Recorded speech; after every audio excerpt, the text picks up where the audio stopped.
than you, and you know it. If not us, who? And if not now, when? We don't care about race or gender or sex or religion. If you're an elite athlete, we want you. They want an alternative. They want something different to watch. Change the world.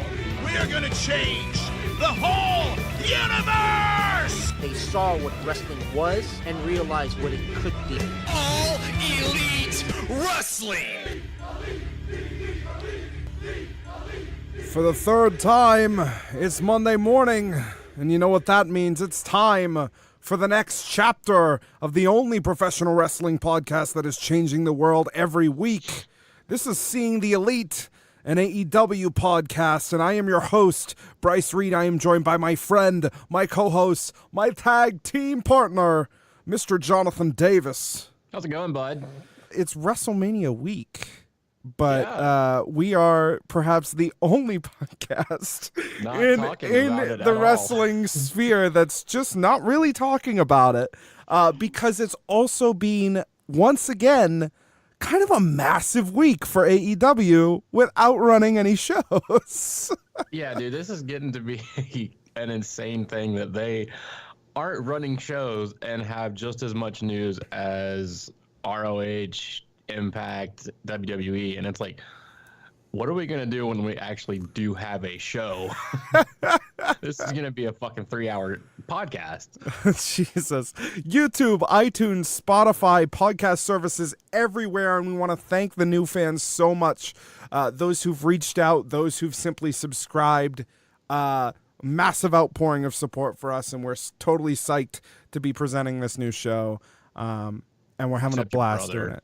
Oh, so yeah, that asshole. We got to get him on at some point. Facebook.com/Seeing the Elite if you want to join with us, or tinyurl.com/AEW pod. That's tinyurl.com/AEW pod. We'll get you an invite to our Discord. You can talk AEW with us all the time.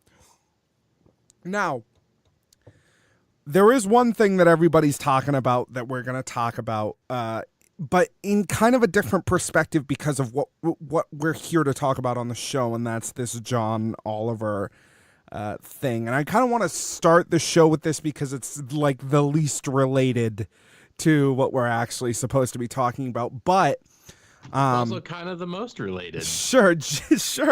Generally, I think if you look at what's been said about AEW by Cody and by the Bucks over time, if you go back to when they were first started talking about this sort of thing, this John Oliver piece comes at a very interesting time. Yeah, which, I mean, in the grand scheme of things, it's applicable. It's, he released it. They did the episode the Sunday before WrestleMania, the best time to actually talk about this. Sure. So the fun part is, like, it's kind of similar to a lot of the things when we were doing Podcast Underground. Is like these things would just happen through, Lucha Underground that were taped months ahead of time. That were kind of like, oh, you guys are totally just slamming, and you're not even intending to do this now. It's just happening, and it's great. Yeah, man. And when they did, like, Aztec Warfare was like the same story as Royal Rumble, but like a week before or some shit like that. Way better. Yeah, and way better. Yeah, man. And so going back, like, you can find interviews with Cody where Cody talks about wanting to, about him having worked in acting in television, and wanting to bring that level of care to professional wrestling. And I think it's really interesting, this sort of rallying cry that John Oliver did for better status for wrestlers, not treating them as independent contractors, providing them with health insurance. I mean, I think that's really the most egregious part, is that in WWE, you are not an employee. But you are.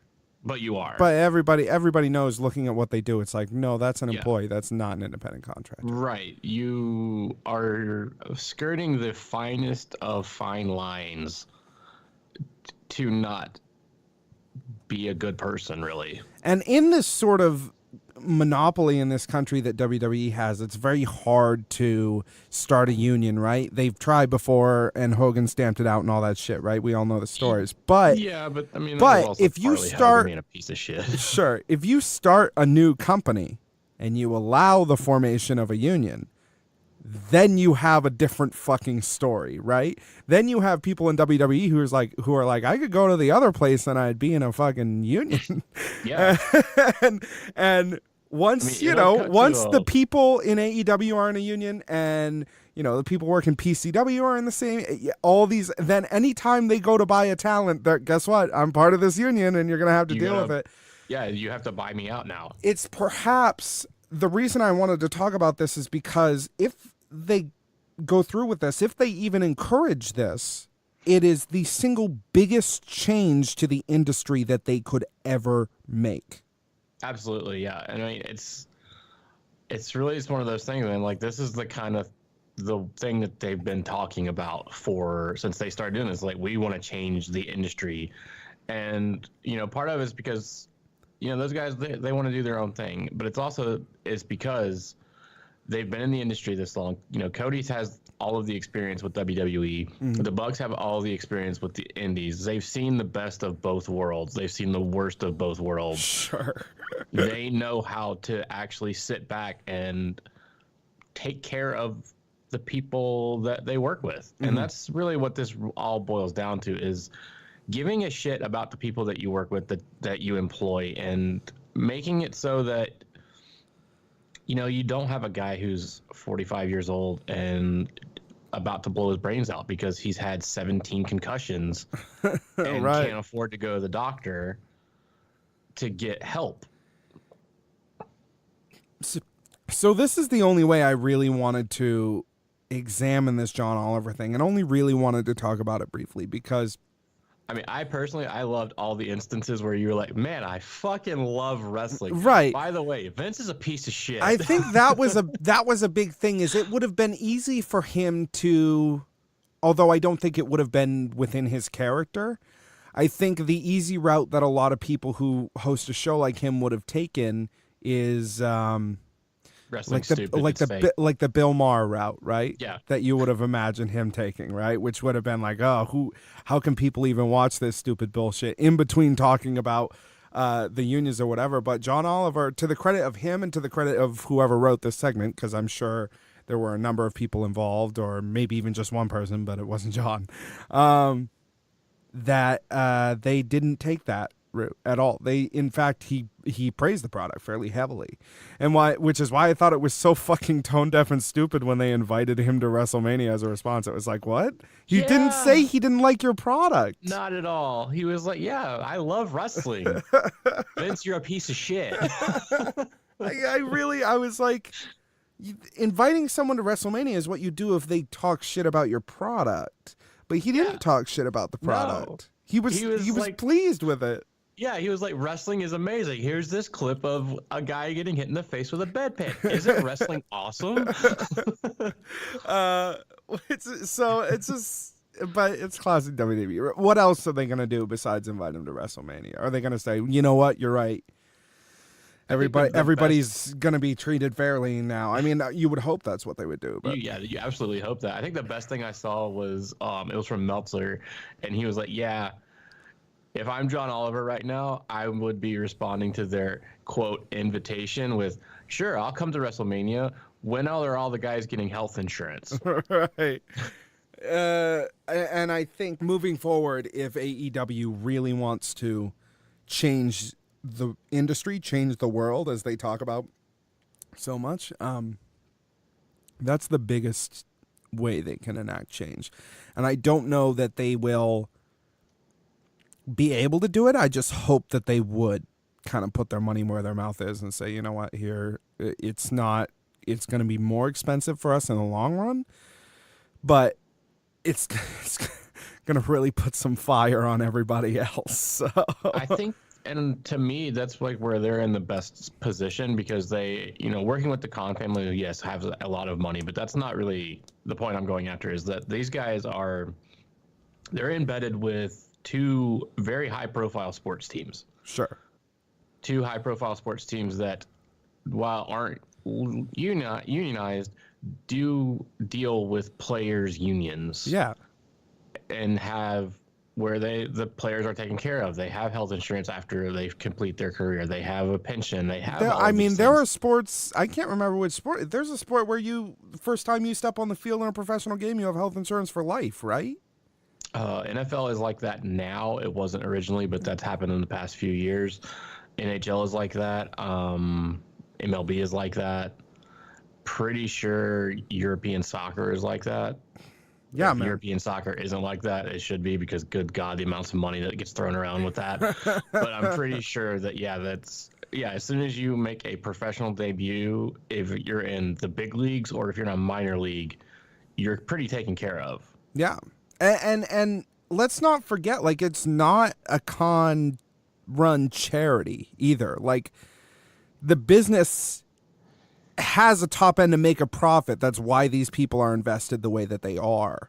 And on top of that, they have something that people who invest money in businesses look for, and that's that they're cool, you know? Yeah.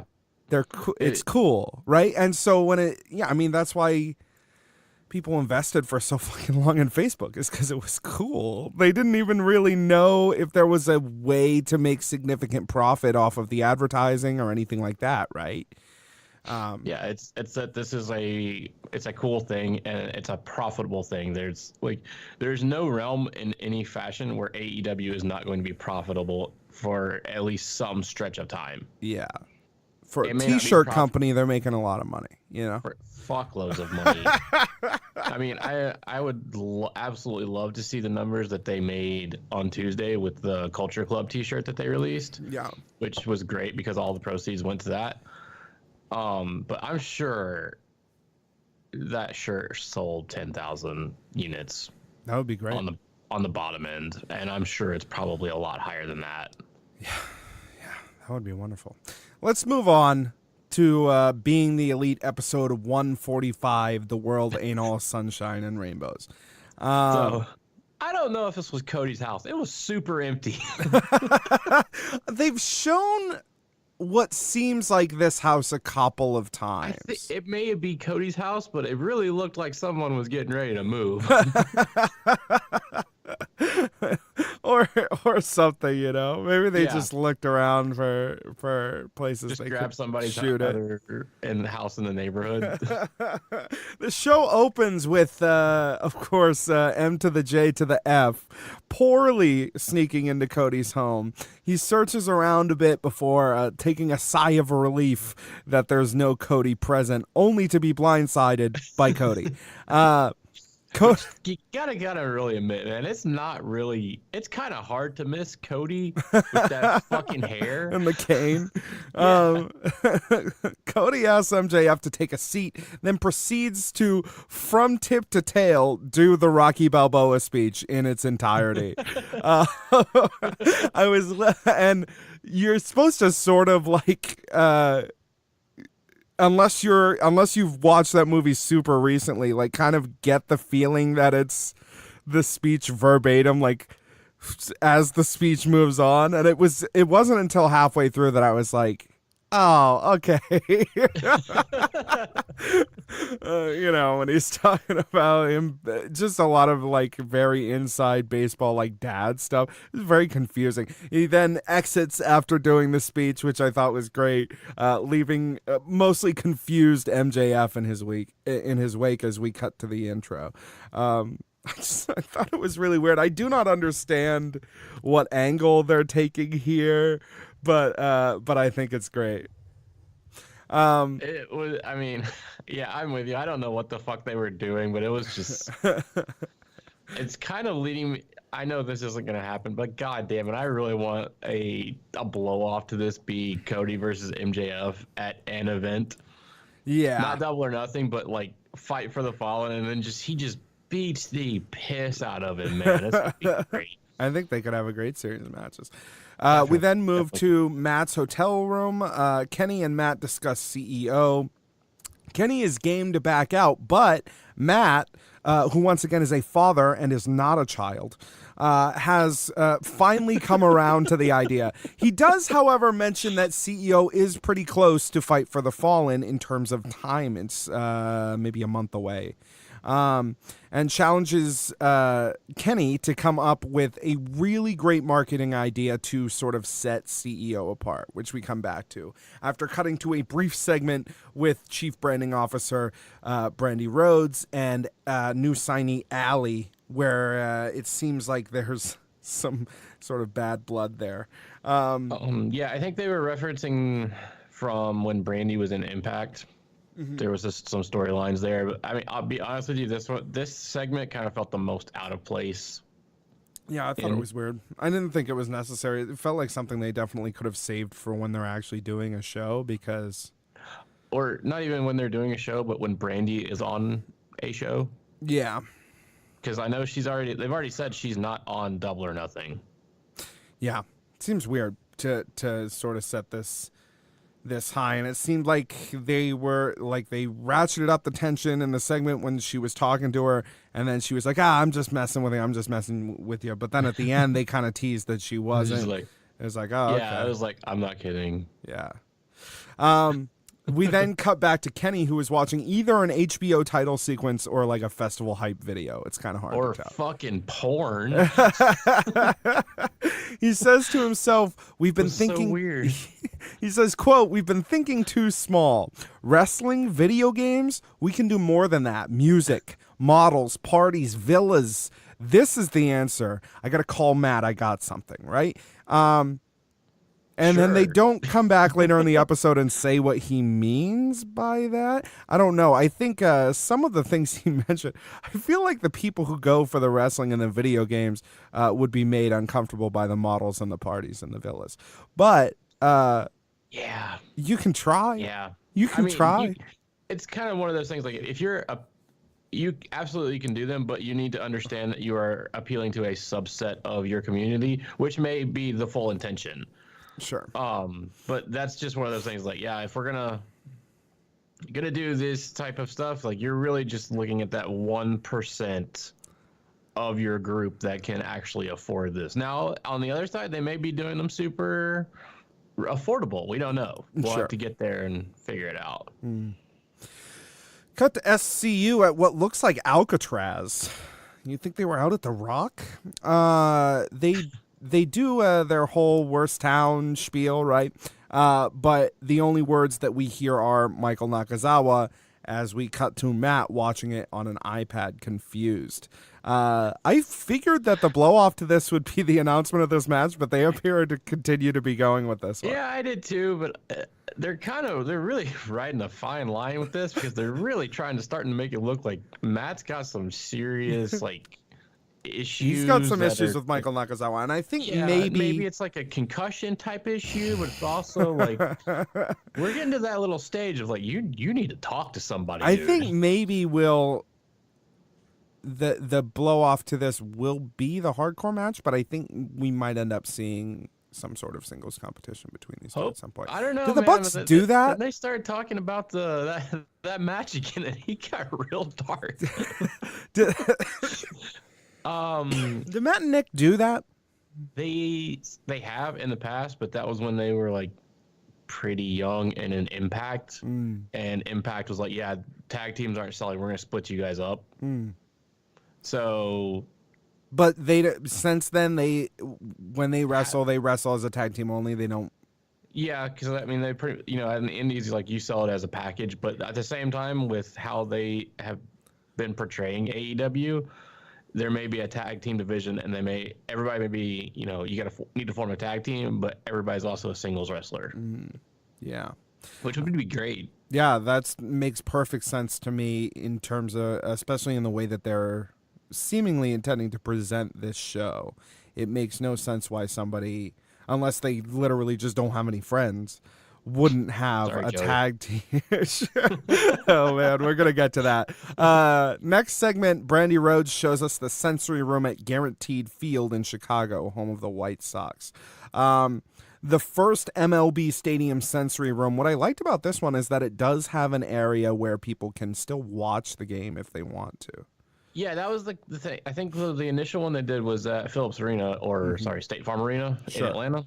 That one, the only thing that did bother me, unlike you, is like, yeah, it's great that they're doing this room that's away, but just because I want to be secluded a little bit, I still want to know what's going on. And I mean, that could be us of being like in the minority of that. Sure, and I'm not someone who would likely ever need this room just because I don't have that problem with noise. I've been in a rock and roll band for 10 years, you know what I mean? But I'd like to check it out. but I do think that there are people who would, want the comfort of that scenario, but would also, they paid to come to the game. They don't want to miss the game. You know what I mean? So my thought about it is like why with State Farm Arena is that because I think they show that there are TVs. So obviously the TVs would be showing the event or whatever. Sure. Is that if you're in that room and you're at a basketball game, it's not really an issue. If you're having to go there because you're at a concert, you can't really keep, a window to that concert because you're still going to have all those stimuluses hitting into the room. So it's not really helping matters. Sure. Yeah. So it's interesting. They then did a short promo for the AEW X Culture City merch. That they only sold for one day on Pro Wrestling Tees, in which we haven't seen the numbers for. It will also. They also announced it will be, or Cody heavily hinted that it will also be available at Double or Nothing. Oh, okay, good for them. I saw that on Instagram this past week. So that's kind of the way I took it. I may be wrong, but there then was a weird segment where Kenny and the Bucks were at C2E2 and they heard like the ghost of Marty's voice. I don't understand what that was a build up to. Maybe Marty's coming over, but I don't know the status of his contract. I don't either. I feel like I remember him re-signing with New Japan, but I'm not 100% sure. And, it's like we've talked about before, there may be a deal with New Japan. It just hasn't been announced. Well, they're announcing partnerships with everyone. Didn't ROH recently say that there were talks about it and shit? So, okay. No, All In was a partnership. Sure, but I'm pretty sure the guy over at ROH, I didn't put it in the news scroll, but I'm pretty sure the guy over at ROH was like, it's been talked about. It's probably, yeah. Which is interesting. Then we move to the best segment of the fucking show. I fucking loved this segment with MJF and Joey Ryan. MJF offers to protect Joey Ryan for a fee and then immediately takes the $40 and gives it to guys to beat up Joey Ryan. And just sitting there scrolling on his phone is like, yeah, kick him in the dick. Fuck that guy. You're a piece of shit. Don't beat up Dollar Store Tom Selleck. So that needs to be his new. That's just got to stick. MJF is every week just putting out great segments. I think he's fucking awesome, dude. And I think he's gonna be fucking huge in this company. I'm stoked about it. Cody and the Bucks watched some #the Librarian audition tapes. Which was great when they're doing this and they pop up the picture in picture. But if you look close, you can see the phone on the floor in front of them.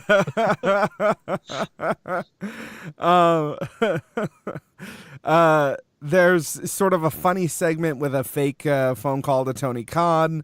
Their decision this week, by the way, is not to decide. It's sort of punted for another week. But in the story of Kenny and the Bucks don't find the perfect librarian who, quote unquote, makes this company millions and millions of dollars, then all three of them will be fired. And there's a couple of funny jokes in there where they're like, do you think Punk would do it?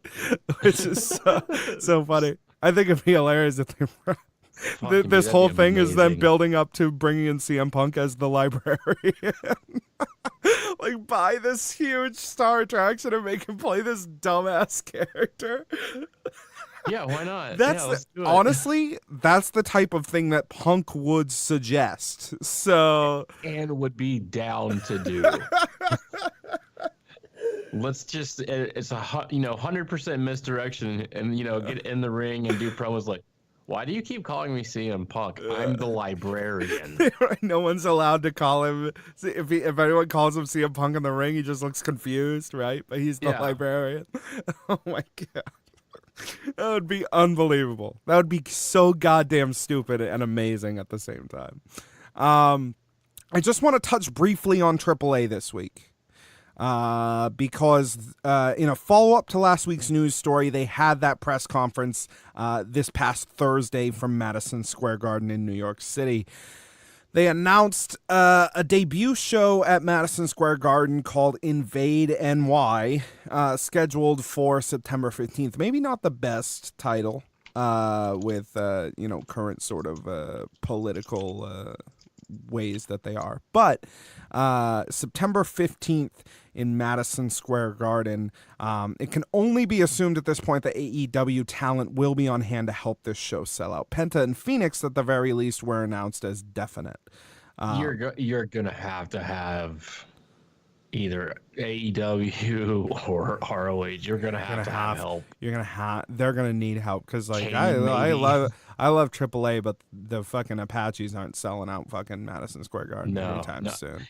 Even fucking Psycho Clown, it's not in MSG. I mean, I'm sure they're still gonna do a cut down version of the arena where it's for seating and stuff. Sure. But dude, that's Pentagon and Phoenix are not gonna sell that building out by themselves. Yeah, that's a big room to sell. They need more draws. So I can only hope they'll pull in some AEW people, and it makes sense that they would. They'll be doing a lot around that time. You said September 15th? Yeah, All In 2 will only have been a 2 couple of weeks before then, right? If it goes off when everyone's saying that it will. We'll have to see on that one. That would be a good time to keep building on for the TV show and stuff. Sure. So I did hear a couple things for AAA. There's some news about Cain Velasquez. That's going to be a multi-man match, either fatal 4-way, a trios match, tag team, something of that sort. It'll be a Triple Mania. The other thing I read is that currently his deal is for a one-off because AAA needed help getting Triple Mania on TV. Huh. Okay. That's a lot to digest. First, I think the multi-man match is a good idea, especially if it's a one-off, because he's going to be green as shit, and it's a lot easier to hide his weaknesses if his involvement in the match, if he only has to carry 25% of a match instead of 50%. It's like we talked about last week. He has some real good, legit wrestling chops, but not pro wrestling chops. Sure. And it's not, for somebody who does what he does, it's not as hard to teach as it would be to a layman. And we've seen it over and over again with Kurt Angle and Brock Lesnar. Ronda being a great example. And no matter what anybody says, that fucking match that she had last year at WrestleMania was the match of the fucking show, and nobody expected that much out of her. I honestly don't remember WrestleMania last year. just being honest. So I don't think. What? Who was it? Who was it? In what? Oh, her match? Was that the Triple H one? Triple H, Stephanie, and Angle, I think maybe was the other one. And she had a great match. She can be, someone from that background can be taught to have a good professional wrestling match. A lot easier than it seems that someone from a pro wrestling background can be taught to do good MMA. It doesn't really go both ways. Yeah, the skill set from MMA to pro wrestling, you have a lot of crossover there because you already know all of the fundamentals. Right. Going from pro wrestling to MMA where you do not know how to actually hit someone, you are super fucked. R.I.P. Punk. Kurt Angle announced for StarCast 2. This is very strange because his contract must be ending right after WrestleMania. I believe it is. I have read that. That's why this is all retirement matches. Yeah. Is that he did not want to sign a new deal because my guess is he wants to keep wrestling, and they're like, yeah, no, you're pretty fucked, dude. I'm surprised that he can even announce while he's still under contract, but maybe he's just running it. Give a fuck, man. Yeah, I think there's a very real possibility that he's like, go ahead, take me to court. I'm an independent contractor. Yeah, I can exactly. I can say where I'm gonna be after the end of my fucking contract. Thank you. Yeah, really. This one and Taker's gonna be there. Sure. And Arn Anderson going to be there. Those are three very, very interesting. Those are big talents, man. Well, it's also very interesting additions to Starcast. Sure. I don't think that Kurt should wrestle anymore. And it's nothing to his quality of matches. It's just the dude can't move his fucking neck. I don't think he should be in the ring. He would be wonderful as a trainer and backstage talent, like a booker. Or a producer. Yeah, he would be wonderful in that role, but yeah, he doesn't need to get in the ring anymore. He's proved everything he could, I don't need to see more from Kurt Angle. He's got it all. It's like you hear every once in a while about people wanting Edge to come back, and it's like, yeah, no. I fucking love Edge, but I love Edge, but it's like I don't want him in the ring again. No, I'm good. I don't need to see it. I didn't need to see Daniel come back, honestly. I wanted Daniel to come back for one match, and I haven't got to see that match. What? Sean? You want him to go with Sean? No, fuck no. I want him and Nakamura. Yeah. I mean, Nakamura now would be... I want the Nakamura that did the Sami Zayn match. Sure. I don't know if that Nakamura's ever coming back. I think if Nakamura were facing somebody with, like, Daniel, he would put on the Sami Zayn type match. Now, we'll see. He didn't do it with AJ, so... yeah, but he'd already done it with AJ. Let's move on to talk about the Road to Double or Nothing number 10. A very focused episode of Road to Double or Nothing about kind of one specific area of the show. And that's pretty meh, too. Yeah, I thought, and it was short. It was only 7 minutes. I think that's why it also felt meh. It was like, I turned it on, I was watching it, and then, it felt like I checked my phone or something, and then it was over. Let's get into it. This episode is all about voice talent hires that happened this week, quote unquote, putting lyrics to the music, as Cody says on the episode. The first reveal is Alicia Atout.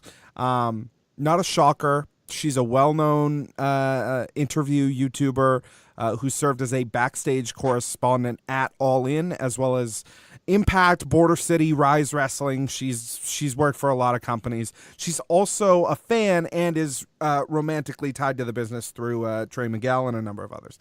She's super great, and she's also gorgeous, which helps. Am I supposed to know who those people are? They're like Impact people. Okay. She's in the Impact Club.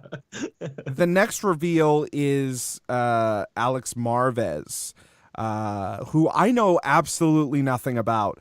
He's an experienced sports broadcaster who will be making the transition to pro wrestling commentary for AEW, assumedly as a play-by-play here. This guy's kind of a big squiggly question mark for me. I was kind of attributing him up a lot to Mauro Ranallo. Sure, them pulling somebody into pro wrestling from the sports commentary world. I don't think it's a bad idea because then you have sort of your own voice within pro wrestling, which is good to establish. Cody seems confident in his abilities. If he can learn the moves and sort of crash course the history aspect of things that he needs to know, he seems technically skilled enough to pull it off, which is good. Yeah, it definitely is. And I like how Cody is, like, quote unquote training him. That is people want to say all the time, like, oh man, if you can do any play-by-play, you can do wrestling. It's like, no, you need to sit down with someone who is a worker and work a match and talk through a match. So that they can explain to you, like, if you get stumbled up or you get caught up in, say, a wrong move, they can tell you, But work through a match. It just is the same as if you were going to be doing it, sitting next to the ring. Well, obviously, they're going to have somebody that has pro wrestling experience with them, so that's, go for it. Cody's sort of trying to tie this to music is the important building block here, because that's true. A wrestling commentator is not a football commentator, because a football commentator is there purely to deliver information to you in the audio in case you can't be watching, right? Whereas a pro wrestling commentator is there to deliver information, but is also more there to act in the same way that a laugh track acts on a sitcom. It's there to sort of cue you into how you should be feeling. It's the same way that a score is used in a movie. Without commentary, I mean, if you've seen a show live, like, the crowd will do that for you, will tell you when something's fucking crazy, right? But commentary is typically used in that fashion to help tell the story when something crazy happens. The commentary is like, oh my God, right? That's the job. More than necessarily, telling you, oh, that's a Michinoku driver, although that's there, as that's sort of window dressing for what they're actually doing. The next reveal is Excalibur, which nothing more to say about Excalibur that hasn't already been said. It's fucking amazing that he's gonna get this opportunity to do this thing that he's really good at and has been doing basically in a garage for the last 20 years. On a national television show in a big way. Nobody else I can think of better, and I hope they let him keep the mask and they let him keep being Excalibur, mostly just because it makes me laugh in that great, like, luchadors are Muppets kind of way. You know what I mean? This idea that, like, a person is a luchador and that's just who they are, and they sort of exist in the world as luchadors, and the mask never comes off and stuff like that, right? In the same way that, like, Muppets exist among humans and they just sort of walk around and shit. Like, that's great to me. Next reveal is Justin Roberts. In a skit that seemed more like a BTE thing than a Road to Double or Nothing thing. It was fine for like 30 seconds, and then it was enough. I think he is a fine choice. He will I do as well. I don't think that they needed all that they did. Yeah, no, they did. They spent a little too long on it. Especially the orange thing. That was fucking dumb. I did like the payoff to that was he was like, I only like apples, because he's been eating apples every time. Every fucking week. So we've seen him in this show. I love that. I love that that's his character, is that he loves apples. He will get the job done. He's a little bit of an obvious choice, right? He's Justin Roberts. He's been everywhere. Him and Fink are kind of like the guys that people think of. Brandy's stated reasons for selecting him are just so, basically. He's not exciting, but he's reliable, and they're not going to have to fucking worry about him, right? So, okay. That's what I have to say about Justin Roberts being the ring announcer. I mean, it's the ring announcer. It doesn't really matter. Would it be cool if it was somebody more exciting or really sexy? Yes. But I was a little surprised that they did. They may have it in the background, but I really thought they were going to try and pull Lillian Garcia. I'm not a fan of hers, but that's who I figured they would go for. All I'm saying, he's no Melissa Santos, but he's all right. Yeah, but Cage isn't technically in AEW, so it can't be Melissa. And she may not want to do a weekly travel show with the child. Hey, man. The final reveal is Jim Ross.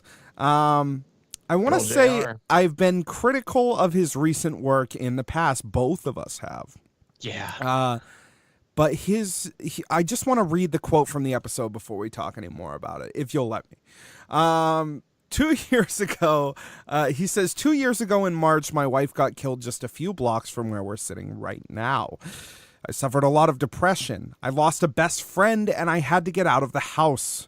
I had to get back in the game. Dusty Rhodes told me one time that when you give your jersey away, you can't play anymore. I didn't want to give my jersey away. I still think I have things to offer. Every time I've had one of these heartbreak situations, every time I have been down, the wrestling fans have picked me up. For whatever reason, myself and the fan base are connected. When you're in the wrestling business becomes your family. The fans become your family. I don't know what else I could do in my life that makes me happier than what I'm about to start. I want to be a mentor to this young roster. I want to be involved in a physical, athletic presentation where the most important thing in these talents' lives is winning this match. The opportunity to present something new, the new ideas and new blood and a new direction and a new way of looking at pro wrestling was more than I could pass up. I wasn't ready to throw my hat away. I want to play. I want to contribute. And social media has helped me make this decision even easier because there are some idiots who think that the game has passed me by. And all I can say to you folks is stay tuned. I have, again, been critical of JR's recent work, but he fucking won me over with this speech, man. Yeah, dude, we talked about it before. I mean, and we like you said, we've both been critical of JR. Sure. I feel a lot of JR's recent stuff has also been who he's been in the booth with. Mm-hmm. His New Japan work with Josh Barnett is not great. Mm-hmm. Yes, it is absolutely because he doesn't know what the fuck's going on and he doesn't have that drive to know who the people are. The other side of that is Josh Barnett is a shitty commentator. And that's being nice. I think if he's passionate about something, which he is clearly passionate about AEW, he's passionate about these guys, then you're going to have a different JR. And that's true. Like when you had JR in Attitude Era, he was so good because he was passionate about the product. He was passionate about the people he was talking about. That's true of any performer. Like, it's important how they feel about the project. That's how you're going to get the best work out of them, right? And with him here,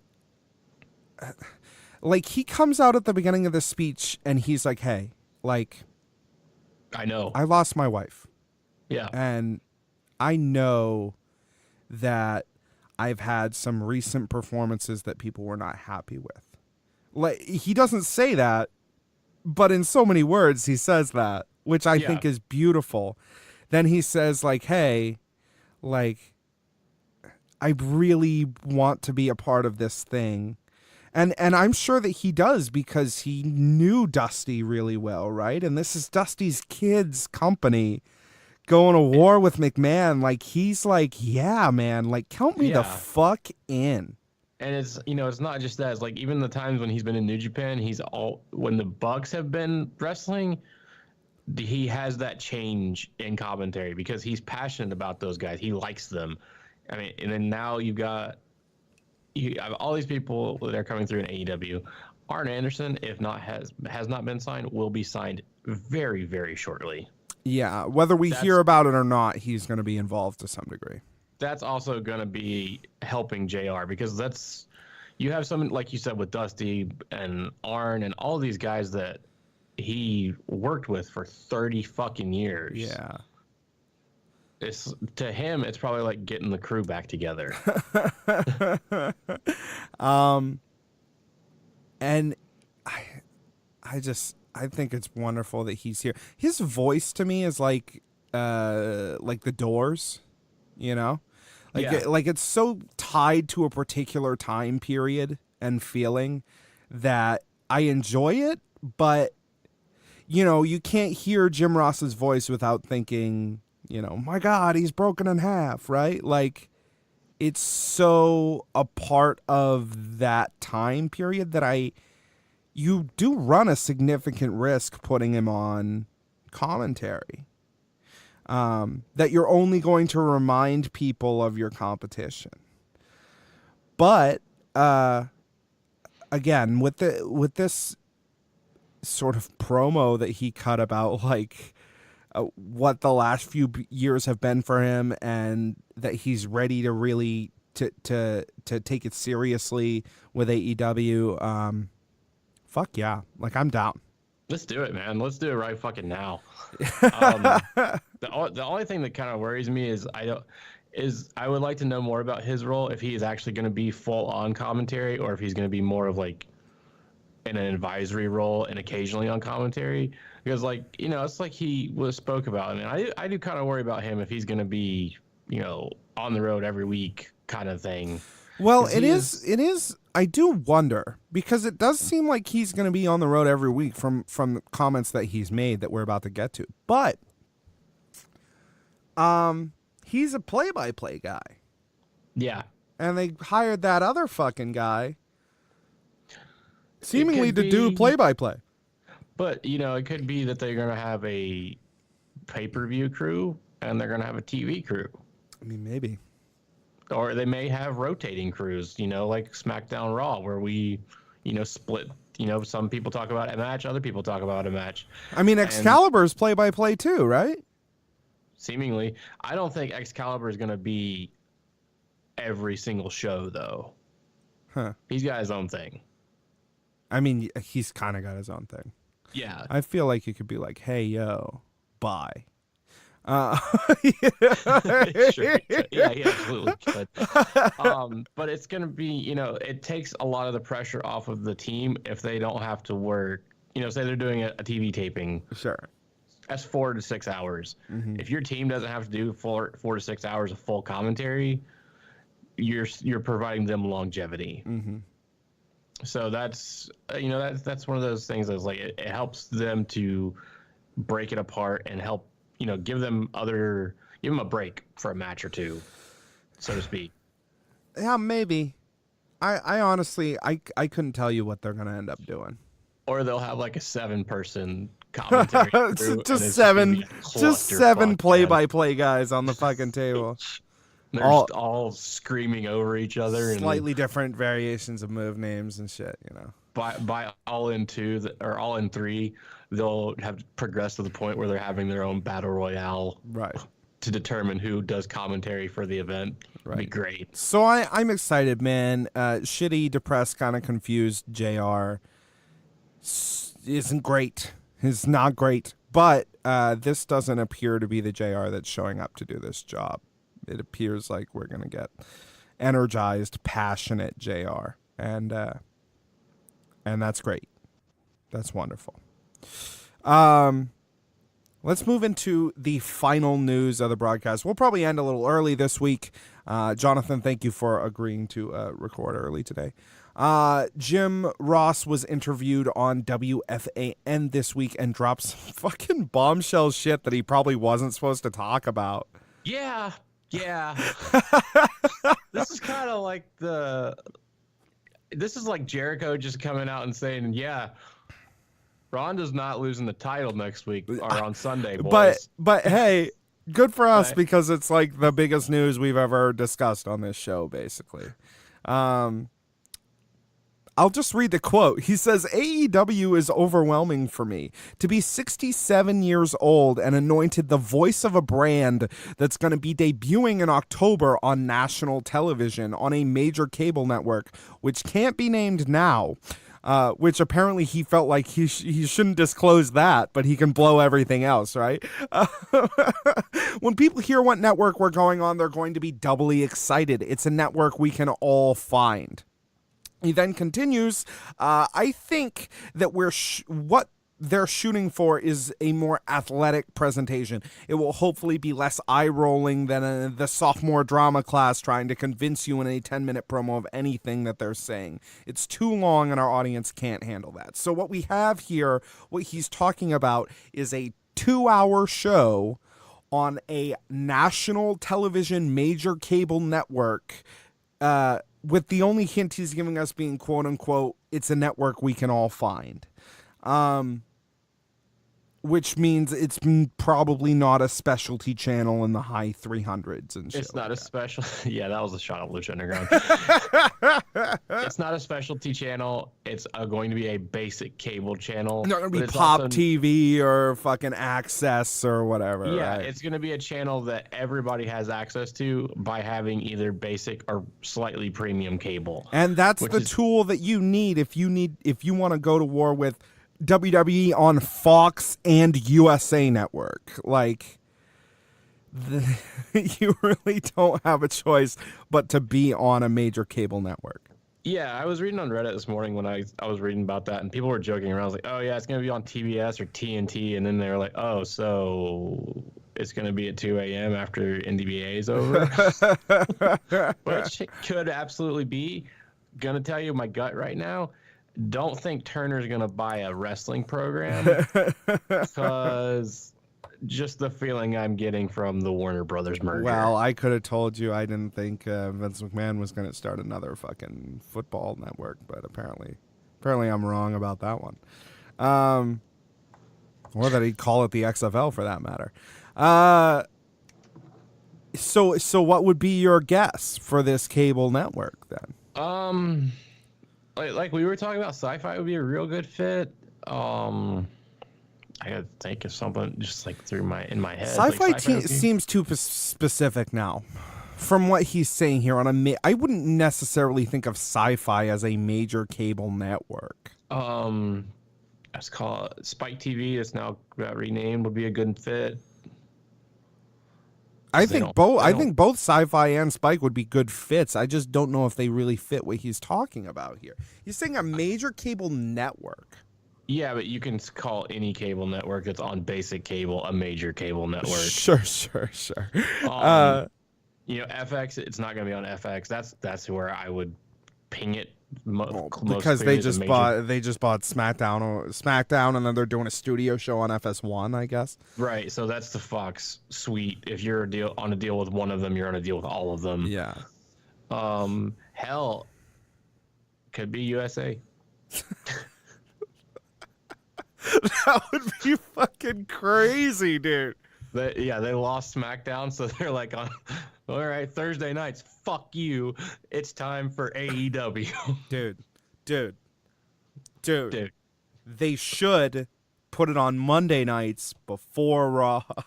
It'd be on at 5 o'clock. Yeah, dude. Put it on right before Raw and then just watch all the ratings. Putting it on USA Network would be fucking wild, dude.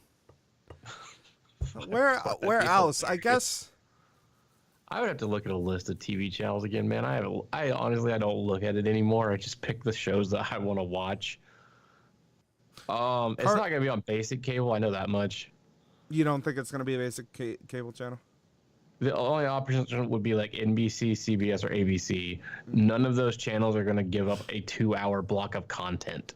Well, it depends. 2-hour block of content on what? Tuesday, Monday? You know what I mean? Yeah, no. They have too many prime time. Not with how they run through shows of primetime TV. No, they're not going to give up a 2-hour block. Sure. Saturdays, sure, but that's when sports are. Mm-hmm. Well, maybe they'll do it on Saturdays then. Who says they have to be glued to this early week thing? I mean, especially the way AEW has been going anyway, it almost seems like they're like, we're going to present a better product than WWE, and people can make their fucking decision. I meant more of that, like, ABC is not going to put AEW on versus college football. Sure. Yeah, it'll be interesting to see who makes that buy. I personally don't know what the answer is. I don't either. I'm excited to see what the answer is. It's going to be an interesting fit. It's going to be a fun channel no matter what, because you and I are going to be tuning in. Sure. But it could be anything at this point. I mean, major TV network isn't really a big, it's a descriptor, but it's not a real descriptor anymore. So it could really be anything. I mean, you could fucking say it could go on HBO. That's a major TV network. Yeah. So I mean, that's the grounds that we're looking at here. So it could be, just about anything. I don't think it's going to be like some syndication deal though. Sure.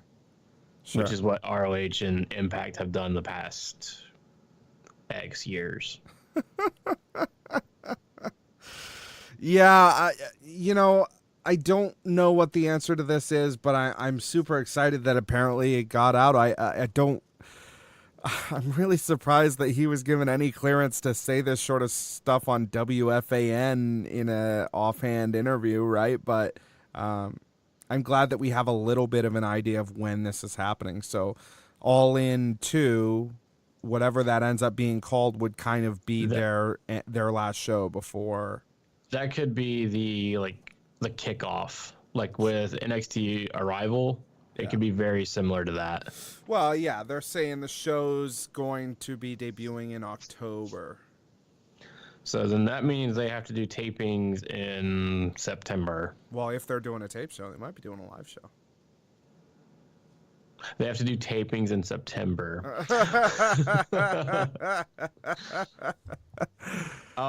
Yeah. You think it's going to be a tape show for sure? At least for the first year, yeah. We'll see. I don't know. If they have the money to do a live show, they'll do a live show. I know that. Yeah, they could. But I feel like for the first little while, it's going to be a tape show just to get a feeling of what they're doing. Because, yeah, doing a All In and Double or Nothing, doing a pay-per-view is one thing. Doing a weekly live show is a completely different beast. Oh, I know that. And I think doing it live is also... I don't think coming out of the gate with a tape show is coming to the gunfight properly prepared. You know what I mean? That's true, but I mean, like every other, besides WWE, everybody else is taped. Right, which is why AEW shouldn't be. That's fair. You know what I mean? Like, if they want to present themselves as something that isn't just ROH with more money, and maybe they don't. Maybe that's what they're trying to present here, but it doesn't seem like that's what they're going for. It seems like they're looking for an alternative to WWE, and if they do that, they need to come out live. They need to be. Not to mention the fact that live content's going to fetch a much higher price than a tape show will. Yeah, and that may be part of the TV deal of the network may say is like, yeah, we want you to do this, but we want a live show. Yeah. Or at least, majority live. They may be doing live show, but have pre-taped segments, which is fine. I mean, if you're a lot of the better Monday Night Raw segments are taped ahead of time, because why wouldn't you? It's way fucking easier than trying to orchestrate. All right, let's do this in one take right now, because this is when we have to do it, right? Don't look at the script. I'm holding the script, but don't look at it. Don't quit calling Ronda a little weirdo. That it's not cool. Well, I think that's going to do it for us this week. I don't have really much more to offer in the way of news or discussion. There's a new graphic for Fight for the Fallen. That didn't look like a new graphic to me. It looked like the old one, but maybe it was slightly augmented. A little bit different. All I got to say is the show's in almost exactly 3 months. Can we have some ticket information? Well, I mean, please? Jesus Christ, they're going to wait as long as fucking Avengers did to fucking put tickets up. So they're like, really, guys? Oh, yeah, there's no reason, like, at least for the next, 2 to 3 weeks, don't put tickets up. People are buying Avengers tickets. Which, yeah, we'll talk about it after the show. Hey, I'm just going to say it. AMC has lost their goddamn minds. I just want to thank everybody for tuning in. We're having the time of our lives. We're having a huge week after week talking about AEW and no content, no real wrestling content. But that's the craziest part of the show, man. We might have to, when we actually have content, we might have to do 2 episodes a week. It's gonna be insane. But thank you so much, everybody, for the support. We'll see you over on Discord. But until then, thank you for joining us. We'll be back next week with another exciting installment of Seeing the Elite to Change the World.